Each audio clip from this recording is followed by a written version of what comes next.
ವೀಕ್ಷಕರಿಗೆಲ್ಲ ನಮಸ್ಕಾರ. ಸ್ವಯಂ ಕಲಿಕೆ ಅಭಿಮಾನಿಗಳಿಗೆ ಸ್ವಾಗತ. Welcome to the family, welcome to ಅನು ಸ್ವಯಂ ಕಲಿಕೆ. ನೋಡಿ ಕಲಿ ಸ್ನೇಹಿತರೆ, ಇವತ್ತಿನ ದಿನ ಒಂದು ಸೂಪರ್ ಆಗಿರುವಂತಹ ಟೇಸ್ಟಿಯಾಗಿರುವಂತಹ ಮಜ್ಜಿಗೆ ಹುಳಿ ಹೇಳ್ಕೊಡೋಣ ಅಂಥೇಳಿ. ಸೊ ಬನ್ನಿ. ಅದಕ್ಕೆ ಮೊದಲು ನೀವಿನ್ನೂ ನನ್ನ ಚಾನಲ್ ಸಬ್ಸ್ಕ್ರೈಬ್ ಆಗಿಲ್ಲ ಅಂದರೆ ರೆಡ್ ಕಲರ್ ಬಟನ್ನ ಕ್ಲಿಕ್ ಮಾಡಿ, ಪಕ್ಕದಲ್ಲೇ ಬರೋ ಬೆಲ್ ಬಟನ್ ಕ್ಲಿಕ್ ಮಾಡಿದ್ರೆ ಪ್ರತಿ ವಿಡಿಯೋ ನೋಟಿಫಿಕೇಷನ್ ನಿಮಗೆ ಬರುತ್ತೆ. ಅದಕ್ಕೆ ಬೇಕಾಗಿರೋ ವಸ್ತುಗಳನ್ನ ನೋಡ್ಕೊಳ್ಳೋಣ. 1 ಟೇಬಲ್ ಸ್ಪೂನ್ನಷ್ಟು ಕಡಲೆಬೇಳೆನ ಒಂದು 20 ನಿಮಿಷ ನೆನೆಸಿಟ್ಕೊಂಡಿದ್ದೀನಿ. ಅರ್ಧ ಟೀ ಸ್ಪೂನಷ್ಟು ಜೀರಿಗೆ, ರುಚಿಗೆ ತಕ್ಕಷ್ಟು ಉಪ್ಪು, ಇಂಗು ಸ್ವಲ್ಪ, ಅರಿಶಿನ ಒಂದು 1/4 ಟೀ ಸ್ಪೂನ್ನಷ್ಟು, ಹಸಿರು ಮೆಣಸಿನಕಾಯಿ 3ರಿಂದ 4 ನಿಮ್ಮ ಖಾರಕ್ಕನುಗುಣವಾಗಿ ನೀವು ಹಾಕ್ಕೊಳ್ಳಿ. ಶುಂಠಿ ಒಂದು 2 ಇಂಚಿನಷ್ಟು ತೆಗೆದಿಟ್ಕೊಂಡಿದ್ದೀನಿ. 2 ಟೇಬಲ್ ಸ್ಪೂನ್ನಷ್ಟು ತೆಂಗಿನಕಾಯಿ ತುರಿ, ಆನಂತರ ಸಣ್ಣ ಗಾತ್ರದ ಒಂದು ಈರುಳ್ಳಿನ ಸಣ್ಣದಾಗಿ ಹಚ್ಚಿಟ್ಕೊಂಡಿದ್ದೀನಿ. ಆನಂತರ 2 ಬ್ಯಾಡಗೆ ಮೆಣಸಿನಕಾಯಿ, ಒಂದು 3 ಕಡ್ಡಿಯಷ್ಟು ಕೊತ್ತಂಬರಿ ಸೊಪ್ಪನ್ನ ನೀಟಾಗಿ ಬಿಡಿಸಿಟ್ಕೊಂಡಿದ್ದೀನಿ. ಆನಂತರ ಕರಿಬೇವು 2 ಕಡ್ಡಿ, 1/4 kg ಬೆಂಡೆಕಾಯಿನ 2 ಇಂಚಿನಷ್ಟು ಕಟ್ ಮಾಡಿ ಇಟ್ಕೊಂಡಿದ್ದೀನಿ.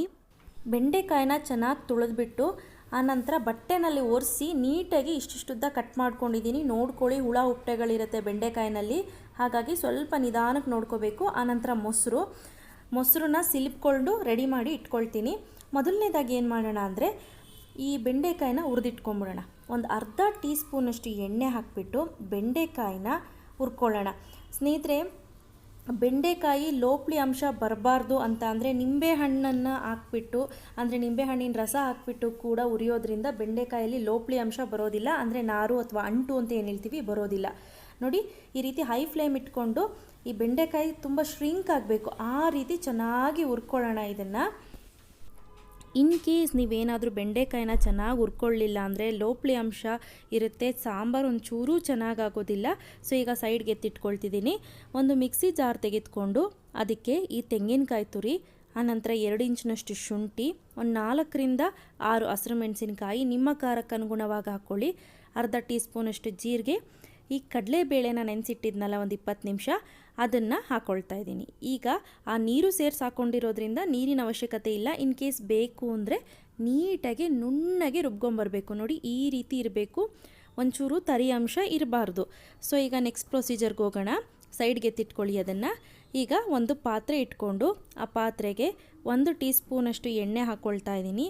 ನೋಡಿ, ಎಣ್ಣೆ ಕಾಯ್ತಾ ಇದ್ದಾಗೇ ಈಗ ಸಾಸಿವೆ. ಸ್ನೇಹಿತರೆ, ಸಾಸಿವೆ ಪ್ಯೂರ್ಲಿ ಆಪ್ಷನಲ್ಲು, ನಾನು ಸಾಸಿವೆ ಹಾಕೋದು ತೋರಿಸ್ತಾ ಇದ್ದೀನಿ, ಬೇಡ ಅಂದರೆ ಸ್ಕಿಪ್ ಕೂಡ ಮಾಡ್ಬೋದು. ಮತ್ತು ಇಂಗು ಅಷ್ಟೇ ಪ್ಯೂರ್ಲಿ ಆಪ್ಷನಲ್, ಬೇಕು ಅಂದರೆ ಹಾಕ್ಕೊಳ್ಳಿ, ಇಲ್ಲ ಸ್ಕಿಪ್ ಮಾಡಿ. ಸಾಸಿವೆ ಚಿಟ್ಟುಕುಟ್ಟಿದ ತಕ್ಷಣ ಬ್ಯಾಡಗೆ ಮೆಣಸಿನ್ಕಾಯಿ ಹಾಕ್ಕೊಳ್ತಾ ಇದ್ದೀನಿ 1-2. ಆನಂತರ ಈ ಕರಿಬೇವು, ನೋಡಿ ಇದು ಇಷ್ಟನ್ನು ಹಾಕಿದ ನಂತರ ಇಮಿಡಿಯೇಟು ನಾನು ರುಬ್ಬಿಟ್ಕೊಂಡಿರುವಂತಹ ಮಸಾಲೆ ಏನಿದೆ ಅದನ್ನು ಹಾಕ್ಕೊಳ್ತೀನಿ. ಹಾಕ್ಬಿಟ್ಟು ಚೆನ್ನಾಗಿ ಇದನ್ನು ಮಿಕ್ಸ್ ಮಾಡ್ಕೋಬೇಕಾಗತ್ತೆ. ಈಗ ಆ ಮಿಕ್ಸಿ ಜಾರ್ಗೆ ಸ್ವಲ್ಪ ನೀರಾಗಿ ಕಳ್ಳಾಡಿಸಿ ಈ ರೀತಿ ಮಾಡಿಬಿಟ್ಟು ಶೇಕ್ ಮಾಡಿಬಿಟ್ಟು ನೀರು ಹಾಕ್ಕೊಳ್ತಾ ಇದ್ದೀನಿ. ನೋಡಿ, ಎಷ್ಟು ಬೇಕು ಅಷ್ಟು ನೀರನ್ನು ಹಾಕಿ ಹೆಚ್ಚಿಸ್ಕೋಬೋದು. ನೋಡಿ, ಮೊಸರು ಕೂಡ ಹಾಕ್ತೀವಿ ನಾವು, ಸೊ ತುಂಬ ತೆಳುಗಾಗ್ಬಿಡುತ್ತೆ, ನೋಡ್ಕೊಂಡು ನೀರು ಹೆಚ್ಚಿಸ್ಕೊಳ್ಳಿ. ಈಗ ರುಚಿಗೆ ತಕ್ಕಷ್ಟು ಉಪ್ಪು ಹಾಕ್ಕೊಂಡಿದ್ದೀನಿ. ಆನಂತರ ಸ್ವಲ್ಪ ಅರಿಶಿಣ, ಈಗ ಎರಡನ್ನೂ ಹಾಕಿಬಿಟ್ಟು ಇದನ್ನು ಚೆನ್ನಾಗಿ ಕುದಿ ಬರೋ ತನಕ ಬಿಟ್ಬಿಡೋಣ. ನೋಡಿ, ನಾ ಹೇಳ್ದಾಗೆ ಚೆನ್ನಾಗಿ ಕೊತ ಅಂತ ಕುದಿ ಬರಬೇಕದು, ಚೆನ್ನಾಗಿ ಕುದಿ ಬರಲಿ. ಈಗ ಒಂದು ಲಿಡ್ ಕ್ಲೋಸ್ ಮಾಡಿಬಿಟ್ಟು ಬಿಟ್ಬಿಡ್ತೀನಿ. ಎಸ್, ಈಗ ನೋಡ್ತಾ ಇರ್ಬೋದು, ನಾನು ಲಿಡ್ನ ತೆಗ್ದಿದ್ದೀನಿ. ಮಸಾಲೆ ಸ್ಮೆಲ್ಲು ಏನೂ ಇಲ್ಲ, ಚೆನ್ನಾಗಿ ಬೆಂದಿದೆ. ಈಗ ನಿಮಗೆ ಬೇಕಾದರೆ ಈಗ ಟೇಸ್ಟ್ ನೋಡ್ಕೊಳ್ಳಿ, ನಿಮಗೆ ಬೇಕು ಅಂದರೆ ಉಪ್ಪು ಖಾರ ಹೆಚ್ಚಿಸ್ಕೊಬೋದು. ಈಗ ನೋಡಿ, ನಾನು ಹುರಿದಿಟ್ಕೊಂಡಿರೋಂಥ ಬೆಂಡೆಕಾಯಿನ ಹಾಕ್ಕೊಳ್ತಾ ಇದ್ದೀನಿ. ಬೆಂಡೆಕಾಯಿ ಹಾಕಿದ ನಂತರ ಒಂದು 6ರಿಂದ 8 ನಿಮಿಷ ಅಥವಾ ಹೆಚ್ಚು ಅಂದರೆ 10 ನಿಮಿಷಗಳ ಕಾಲ ಅಷ್ಟೇ ಬೇಯಿಸಬೇಕು. ಅದಕ್ಕಿಂತ ಜಾಸ್ತಿ ಬೇಯಿಸೋ ಅವಶ್ಯಕತೆ ಇರೋದಿಲ್ಲ. ಯಾಕಂದರೆ ಬೆಂಡೆಕಾಯಿ ಈಗ ಆಲ್ರೆಡಿ ಚೆನ್ನಾಗಿ ಹುರಿದ್ಬಿಟ್ಟಿರ್ತೀವಿ, ಅದರಲ್ಲೇ ಬೆಂದೋಗಿರುತ್ತೆ. ಸೊ ಈಗ ನೋಡಿ, ಚೆನ್ನಾಗಿ ಕೊತ ಅಂತ ಕುದೀತಿದೆ. ನಿಮಗೆ ಗೊತ್ತಾಗಲಿಲ್ಲ ಅಂದರೆ ಒಂದೇ ಒಂದು ಬೆಂಡೆಕಾಯಿನ ತೆಗೆದುಕೊಂಡು ಪ್ರೆಸ್ ಮಾಡಿ ನೋಡಿ, ಆವಾಗ ಗೊತ್ತಾಗುತ್ತೆ. ನೋಡ್ತಿದ್ದೀರಾ ಅಲ್ವಾ ಎಷ್ಟು ಚೆನ್ನಾಗಿ ಕುದೀತಿದೆ ಅಂತ. ಈಗ ನಾನೇನು ಮಾಡ್ತೀನಿ, ಮೊಸರನ್ನು ಹಾಕ್ಕೊಳ್ತಾ ಇದ್ದೀನಿ. ಒಂದು 1/4 ಲೀಟ್ರಷ್ಟು ಮೊಸರು ಹಾಕ್ಕೊಳ್ತಾ ಇದ್ದೀನಿ. ಈಗ ಒಂದೊಳ್ಳೆ ಮಿಕ್ಸ್ ಮಾಡ್ಕೊಳ್ಳೋಣ. ಮಿಕ್ಸ್ ಮಾಡಿ ಇಮಿಡಿಯೇಟು ಗ್ಯಾಸ್ ಫ್ಲೇಮ್ನ ಆಫ್ ಮಾಡ್ಕೋಬೇಕು. ನೆಂಟಿನಲ್ಲಿರಲಿ, ಮಿಕ್ಸ್ ಮಾಡಿದ ತಕ್ಷಣವೇ ಗ್ಯಾಸ್ ಫ್ಲೇಮ್ನ ಆಫ್ ಮಾಡ್ಕೋಬೇಕು. ಇಲ್ಲ ಅಂದರೆ ಅದು ಒಡೊಡಕ್ಲು ಥರ ಆಗೋವಂಥ ಚಾನ್ಸಸ್ ಇರುತ್ತೆ, ಅಂದರೆ ಒಡೆದೋಗೋವಂಥ ಚಾನ್ಸಸ್ ಇರುತ್ತೆ. ಸೊ ಈಗ ಫೈನಲಿ ಕೊತ್ತಂಬರಿ ಸೊಪ್ಪು ಹಾಕಿ ಗಾರ್ನಿಷ್ ಮಾಡ್ಕೊಳ್ತಾ ಇದ್ದೀನಿ. ಇದು ತುಂಬ ಚೆನ್ನಾಗಿರುತ್ತೆ. ಎಸ್ಪೆಷಲಿ ಈ ಬೇಸಿಗೆಗಂತೂ ಒಳ್ಳೆ ರೆಸಿಪಿ ಇದು, ಆರೋಗ್ಯಕ್ಕೂ ಕೂಡ ಹಿತವಾದಂಥ ರೆಸಿಪಿ.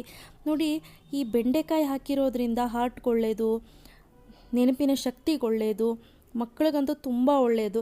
ಸೊ ಹಾಗಾಗಿ ನಾರಿನಂಶ ಕೂಡ ಇದೆ, ಅಂಟಿನಂಶ ಕೂಡ ಇದೆ. ನಮ್ಮ ಆರೋಗ್ಯಕ್ಕಂತೂ ಮಾಡಿಸಿದಂತಹ ರೆಸಿಪಿ. ಈವನ್ ಡಯಾಬಿಟಿಕ್ ಪೇಷಂಟ್ ಅವರು, ಶುಗರ್ ಪೇಷಂಟ್ ಅವರು, ಬಿ ಪಿ ಇದೆ ಅನ್ನೋರು ಕೂಡ ಧಾರಾಳವಾಗಿ ಇದನ್ನು ಯಥೇಚ್ಛವಾಗಿ ಸೇವಿಸ್ಬೋದು. ಇವತ್ತು ನಾನು ಕೊಟ್ಟಂಥ ಮಾಹಿತಿ ನಿಮಗೆಲ್ಲರಿಗೂ ಇಷ್ಟ ಆಗಿದೆ ಅಂತ ಭಾವಿಸ್ತೀನಿ. ಇಷ್ಟ ಆಗಿದ್ದರೆ ಲೈಕ್ ಮಾಡಿ, ಶೇರ್ ಮಾಡಿ, ಕಾಮೆಂಟ್ ಮಾಡೋದು ಮರಿಬೇಡಿ. ಮತ್ತಷ್ಟು ಈಸಿ ಹಾಗೂ ಇಂಟ್ರೆಸ್ಟಿಂಗ್ ವಿಡಿಯೋ ಒಂದಿಗೆ ಮುಂದಿನ ಸಂಚಿಕೆಯಲ್ಲಿ ಭೇಟಿಯಾಗ್ತೀನಿ. Till then take care. Bye. Thanks for watching.